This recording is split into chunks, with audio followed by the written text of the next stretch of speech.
અને મારા દાદાજીના ગામડામાં તો મારું એક જ અહીંયા વિચાર છે, તમે બધા મને અને રાધિકાને અને મારા આખા કુટુંબને આશીર્વાદ આપો.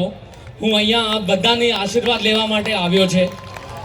અહીંયા તમે બધા જમીને ખૂબ અમને આશીર્વાદ આપીને જજો. અને ચોરવાડ તો મારા દાદા અને મારા દાદીના જન્મભૂમિ છે. જે પણ અહીંયા રિલાયન્સમાં થયું છે ચોરવાડ કારણ થયું છે.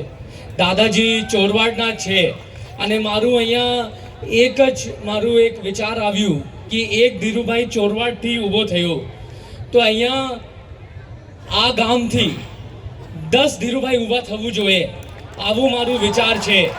અને એક આ ગામડાથી થઈ શકે અને એ જ મારું વિચાર છે કે અહીંયાના જે બાળકો છે એ ધીરુભાઈથી પ્રેરણા લે અને આગે વધે.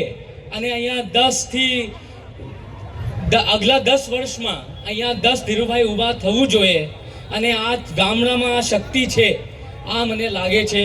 ચોરવાડી માતા બધાના ભલા કરે અને બધાને જય શ્રી કૃષ્ણ. હમણાં તમે બધા ભોજન માટે જાઓ અને બધા એકવાર મને અને રાધિકાને બધાને આશીર્વાદ આપીને જાઓ. જય શ્રી કૃષ્ણ.